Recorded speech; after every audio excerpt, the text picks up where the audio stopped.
I've always loved chocolate brown. Maybe because I just love chocolate.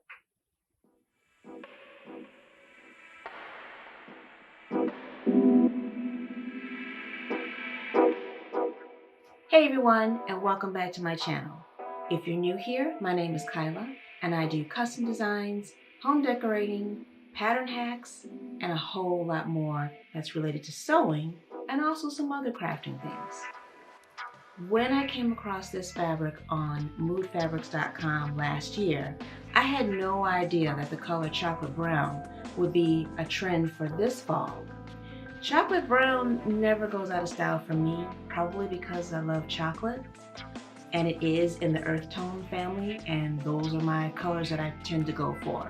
I've worked with faux leather in the past and I've made coats out of it, used it for accent pieces, but never a skirt. When I got this fabric and saw how pliable it was, I thought this would be perfect for a mid-length skirt for the fall. So without further ado, let's get started. Okay, so I'm making view D, and it calls for 1 5/8 yards of 60-inch wide fabric. So I've got plenty with my faux leather here because this is 2 yards. So I'm good with that.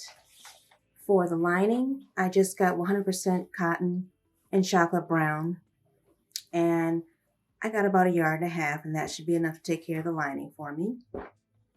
For the interfacing, I just got a sew-in mid to heavyweight interfacing for the waistband.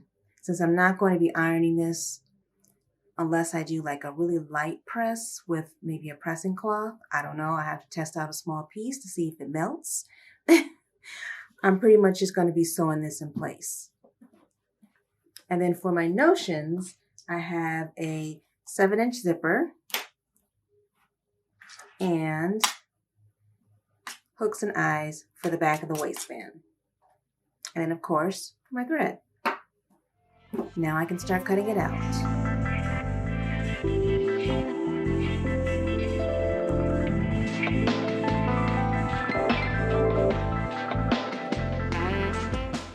I brought the fold of the fabric all the way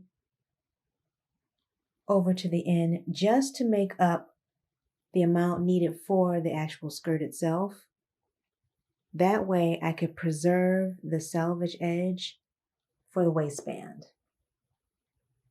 Since this is a multi-directional pattern, it didn't matter which way I place the pattern pieces, and they'll still line up and look like I cut them both in the same direction.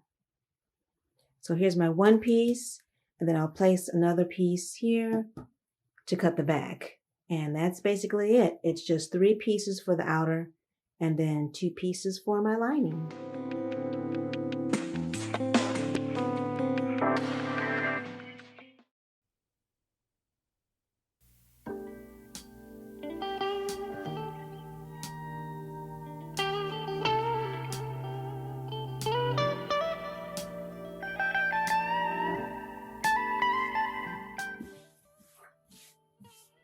For the lining, instead of cutting each piece separate, I'm going to fold it in half and cut my 2 pieces at the same time.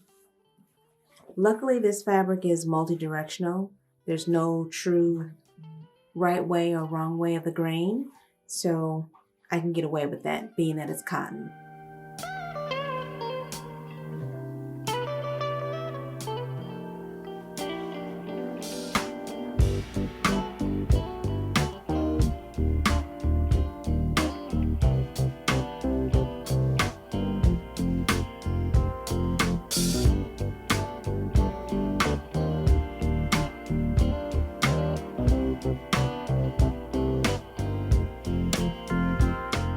I decided to make my markings of the pleats on the lining because this is the part that I'll actually be able to see. If I put this inside out or on the backing of the actual fabric, I wouldn't be able to see the lines. So the lining is the best way to go, and then I'll just repeat this on the opposite side and on the other piece as well.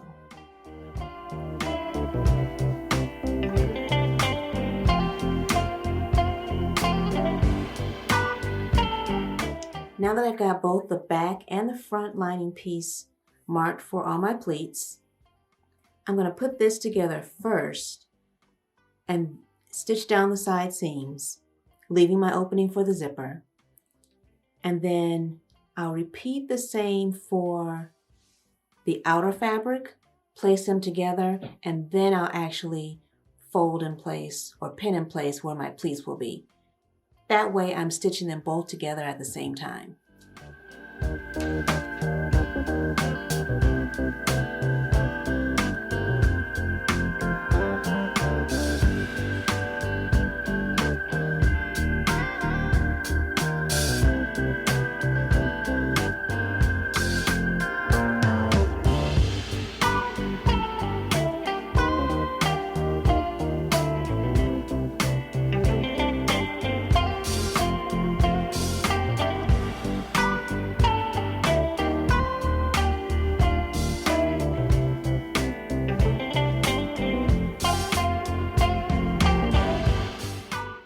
Okay, now that I've got my side seams pressed, I'm going to do the hem.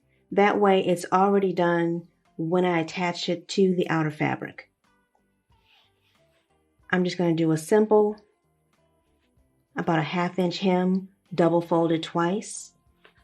Press it all the way around.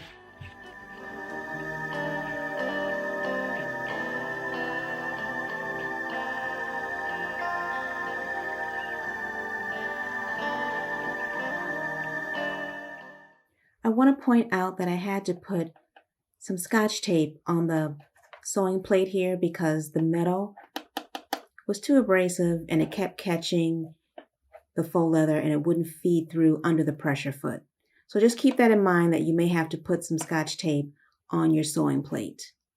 So for the waistband, I did end up adding a piece of that chocolate lining, that cotton, to the middle section because I didn't like how the black interfacing was showing up. So, and this way it'll be consistent with the rest of the skirt. I did a basting stitch around it because I decided not to try to iron it because it's a little bit sensitive and I don't want to melt anything or warp any of the holes. And this will just allow it so that when I place it on the actual skirt bottom, I won't have 3 layers moving around on me. But so far, so good. So here's the waistband coming along, and I'm really glad that I took the piece of lining and added that as well as the interfacing in between. I like the stiffness. It'll hold its shape, but still be soft and pliable. So I just set my zipper here just to give you an idea of how far I'm going to come down with leaving this part open and then stitch 5/8 of an inch all the way down to the bottom of the outer fabric.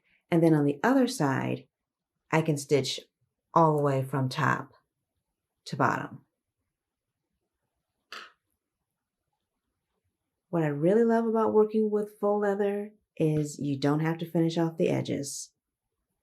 This is going to come together really quickly. Okay, so I'm at the point of installing the zipper and I'm going to baste the opening that I left for the zipper. And then I'll place the zipper on the back, face down, and stitch each side of the zipper tape. But I'm going to skip the basting stitch through all thicknesses and just go straight to the regular stitch that's going to be the permanent stitch in the skirt. Being that this is faux leather, I don't want anything to have to remove, and I don't want to have 2 stitchings on top of one another.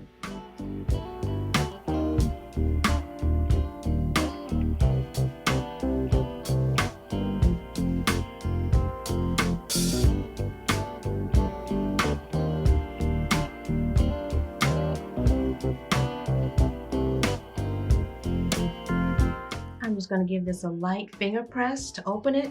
Luckily, this faux fur is so light and pliable that it's easy to just kind of press down. Place my zipper over the seam, lining up the teeth here.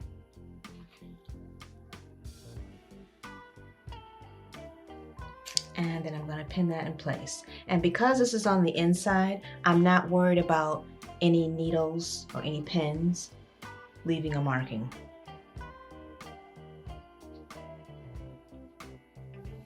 And you'll do this all the way down on each side of the tape.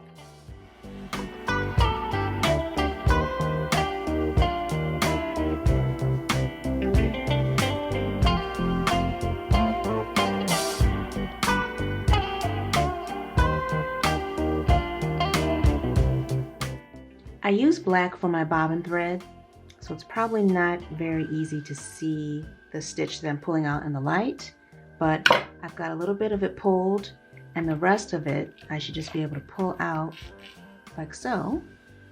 And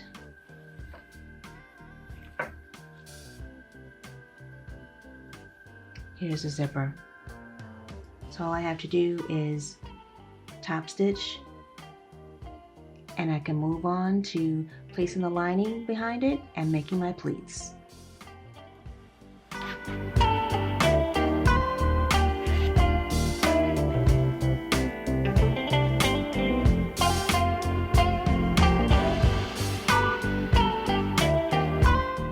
Okay, now that I've got my zipper in place, what I did was I went around and pinned where each of the markings start for the pleats, and I'm showing you on the inside because that's where I made my markings. I didn't want to put them on the faux leather. I could have, but I decided it would be easier to just do it on the lining. What you're going to do is take the small circle sections of the pleat and then bring them inside to this middle line here to create that nice soft fold. So here's one side.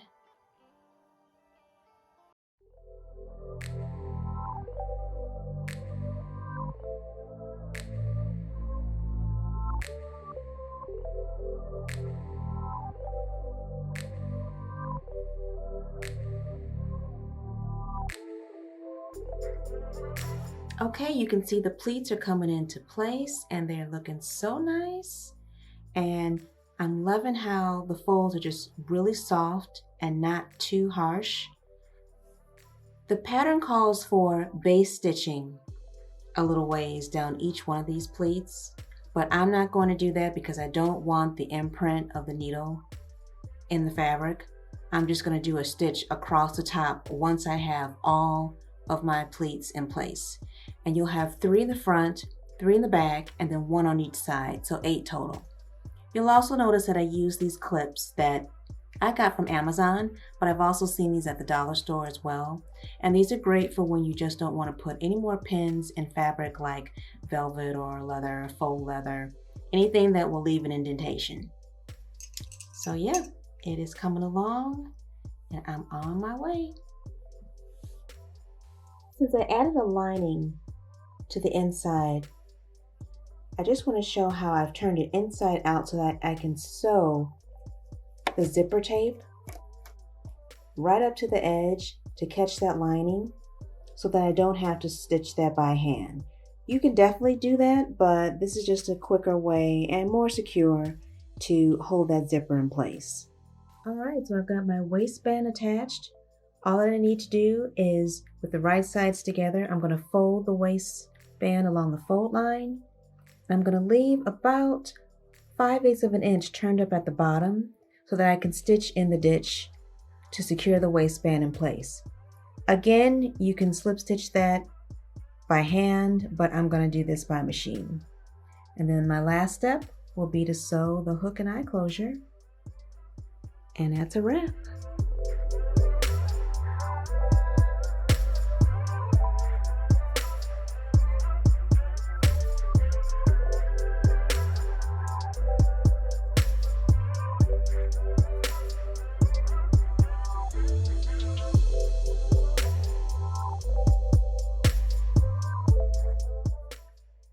Okay, I've got both ends of the waistband stitched. Now I can trim the corner and then turn it inside out, and then I'll be able to finish off the inside of the waistband.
love how this turned out.